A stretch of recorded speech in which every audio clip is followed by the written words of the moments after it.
चंद्रयान-3 के भौकाल को देखकर रूस ने खोए होश। भारत का बाहुबली चंद्रयान-3 अपनी मंजिल की ओर तेजी से आगे बढ़ रहा है, जिसे देख रूस ने अचानक से 50 सालों बाद लॉन्च किया अपना मून मिशन, जिसके कारण इसरो के वैज्ञानिक चंद्रयान-3 को 23 अगस्त से पहले चांद पर लैंडिंग कराने का फैसला ले रहे हैं। और इस मिशन के हर पड़ाव में चंद्रयान-3 को मिल रही सफलता को देख नासा, चीन और पाकिस्तान बौखला उठे। इसलिए दुनिया भर में यह चर्चा हो रही थी कि हो सकता है चंद्रयान-3 के पीछे पीछे नासा और चीन अपना मून मिशन लॉन्च कर दें। हालांकि इन बातों में हमने भारत के दोस्त रूस की तरफ ध्यान ही नहीं दिया, लेकिन यूक्रेन के साथ युद्ध की वजह से टूटी हुई कमर के साथ रेंग रहे रूस ने अपना दबदबा बनाने के लिए भारत से ही पंगा ले लिया। जहां रूस ने अचानक से अपने मून मिशन लूना 25 को चंद्रयान-3 से पहले चांद पर उतारना चाहता है, लेकिन आखिर रूस कैसे इस मिशन को अंजाम तक पहुंचा पाएगा और इसरो का वह कौन सा सपना था जिसे रूस चूर चूर करने का मास्टर प्लान बना चुका है। जानने के लिए वीडियो अंत तक जरूर देखें। भारत के चंद्रयान-3 के बाद अब रूस भी चांद पर उतरने के लिए बेताब है। रूस के वैज्ञानिकों की पूरी कोशिश है कि वह चंद्रयान-3 से पहले ही चांद पर अपने लैंडर को लैंड करवा दें। इसलिए रूस ने हड़बड़ी में अपने मून मिशन को 11 अगस्त के दिन ही चांद की तरफ रवाना कर दिया है। साथियों, जैसा कि आप जानते हैं, भारत चंद्रयान-3 को चांद के दक्षिणी ध्रुव में उस डार्क साइड पर उतारने का प्लान बना चुका है, जहां आज तक दुनिया का कोई भी देश नहीं पहुंच पाया है। इसके साथ भारत दुनिया का पहला देश बन जाता जिसने चांद के इस खौफनाक इलाके पर जीत हासिल की है। लेकिन अब रूस ने हमारे मिशन ऑब्जेक्टिव को भी चुरा लिया है और रूस भी अपने लूना 25 को चांद के दक्षिणी ध्रुव पर ही उतारने वाला है, और वह भी भारत के विक्रम लैंडर से पहले। लेकिन अब सवाल आता है कि आखिर इसरो ने वह कौन सी उपलब्धि हासिल कर ली है कि रूस को अचानक से मिर्ची लग चुकी है। क्या रूस, भारत और अमेरिका के अच्छे संबंधों से बौखला उठा? चीन ने अंदर ही अंदर रूस के कान भरने का गेम खेला है? और क्या चंद्रयान-3 के खिलाफ तगड़ी साजिश की रची जा रही है? दोस्तों, साल 1976 में रूस ने चांद के सैंपल कलेक्ट करने के लिए अपने लूना 24 मिशन को भेजा था, जिसकी चांद से धरती पर वापसी होने के बाद से रूस ने ऑफिशियली अपने मून मिशन पर ताला लगा दिया था।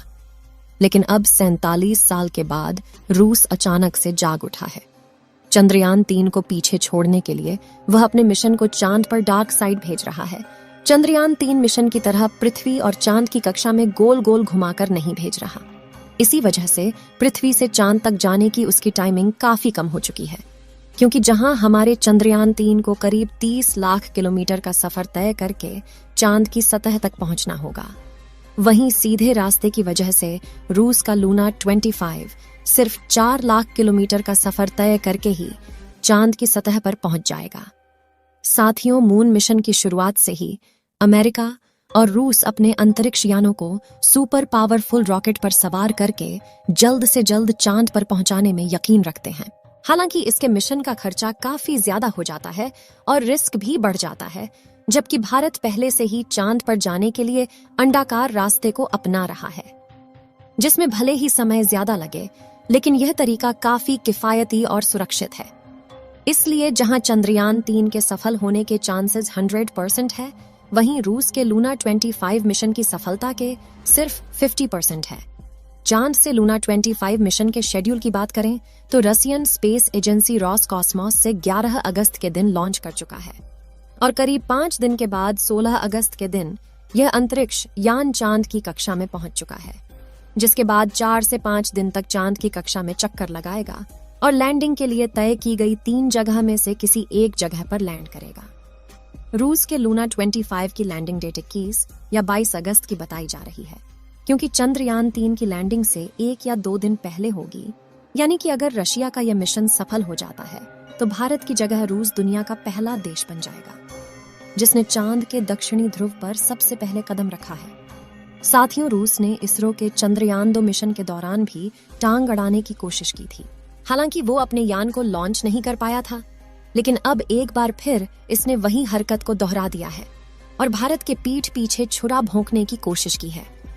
रूस के प्रेसिडेंट पुतिन की यह हरकत देखकर प्राइम मिनिस्टर मोदी जी भी काफी हताश हो गए हैं। और इसरो भविष्य में रसिया के साथ कभी भी स्पेस कोलैबोरेशन नहीं करने वाला है। दोस्तों, अपनी इस हरकत को लेकर बयान देते हुए रूसी अंतरिक्ष एजेंसी रोसकॉस्मोस ने कहा कि चंद्रयान 3 और लूना 25 दोनों मिशन एक दूसरे के रास्ते में नहीं आएंगे, क्योंकि उन्होंने अलग अलग इलाकों में लैंडिंग की योजना बनाई है। रूसी स्पेस एजेंसी के चीफ ने अपने बयान में यह भी कहा कि ऐसा कोई खतरा नहीं है, ये दोनों अंतरिक्ष यान एक दूसरे के रास्ते में आए या फिर टकरा जाए, क्योंकि चंद्रमा पर काफी स्पेस जगह है। हालांकि रूस की इस हरकत से फिलहाल भारत चुप बैठा है, लेकिन अगर रूस के इस स्पेसक्राफ्ट ने चंद्रयान 3 मिशन में कोई भी बाधा डाली तो हो सकता है कि गुस्से में भारत रूस के टूटे हुए पैरों के नीचे से आर्थिक और सामाजिक रूप से अपना सपोर्ट वापस खींच ले और रूस मुंह के बल नीचे गिर जाए। लूना 25 मिशन के डिटेल्स की बात करें तो जहां चंद्रयान 3 चंद्रमा की सतह पर 2 हफ्तों तक रहने वाला है, लूना 25 साल भर तक वहां काम करने वाला है। लूना 25 का वजन 1750 किलोग्राम है और इसमें 30 किलोग्राम के वैज्ञानिक उपकरण लगे हैं, जिसमें एक ऐसा खास रोबोटिक यंत्र शामिल है जो सतह की 4 इंच खुदाई करके पत्थर और मिट्टी के सैंपल जमा करेगा, ताकि चांद की सतह के नीचे मौजूद फ्रोजन यानी जमे हुए पानी की खोज की जा सके। इसके अलावा सतह के नीचे मौजूद खनिजों की जांच के लिए भी लेजर स्पेक्ट्रोमीटर जैसे उपकरण लगाए गए हैं। रूस का कहना है कि हमने इस मिशन की प्लानिंग 1990 में शुरू कर दी थी, लेकिन कई कारण वश हमारा यह मिशन डिले लिए होता चला गया और 33 सालों बाद जब सब कुछ रेडी हो चुका है तो हमारे लूना 25 को लॉन्च करने में बिल्कुल हम देर नहीं करना चाहते। अपने इस मिशन से रूस भारत की तरह ही चंद्रमा पर सॉफ्ट लैंडिंग करने की टेक्नोलॉजी को डेवलप करना चाहता है। अब बात करें भारत के चंद्रयान 3 की, तो यह लूना 25 से 2 दिन बाद यानी 23 अगस्त के दिन शाम के 5:47 पर चांद की सतह पर उतरने वाला है, जिसके बाद विक्रम लैंडर और रोवर पूरे 14 दिनों तक चांद की सतह पर प्रयोग करेंगे। और सब सही रहा तो मिशन ड्यूरेशन को और भी ज्यादा बढ़ाया जा सकता है, क्योंकि आपने देखा होगा कि हर स्पेस मिशन में पहले ड्यूरेशन कम रखी जाती है, लेकिन उपकरण सही सलामत हो तो इसे बढ़ा दिया जाता है। जैसा कि हमारे मंगलयान मिशन की ड्यूरेशन तो सिर्फ 6 महीने के लिए प्लान की गई थी, लेकिन यह पूरे 7 सालों तक मंगल की कक्षा में रहा और मंगलयान ने मंगल के कई रहस्यों से पर्दा उठाया है। लेकिन चांद पर लैंडिंग इतनी भी आसान नहीं है, क्योंकि चांद पर पृथ्वी से कम ग्रेविटी है और बहुत पतला वातावरण है। साथ ही चांद के दक्षिणी ध्रुव में काफी बड़े बड़े पत्थर और गड्ढे होने के साथ धूल उड़ती है, और ये सभी कारण किसी भी लैंडर को लैंडिंग करने में काफी चैलेंज देते हैं। पिछली बार चंद्रमा की सतह से 2.1 किलोमीटर पर चंद्रयान 2 के लैंडर से इसरो का संपर्क टूट गया था, और इन्हीं में से किसी एक कारण की वजह से वह चांद की सतह पर क्रैश लैंडिंग करके तबाह हो गया था। लेकिन पिछली बार आई मुसीबत से सीख लेकर इसरो ने चंद्रयान 3 के लैंडर विक्रम को पहले से ज्यादा एडवांस्ड और पावरफुल बनाया है। इस मिशन के सफल होने की दुआएं आप कमेंट बॉक्स में करते रहें। चलिए दोस्तों, इस वीडियो को यहीं पर खत्म करते हैं। इस वीडियो को एक लाइक जरूर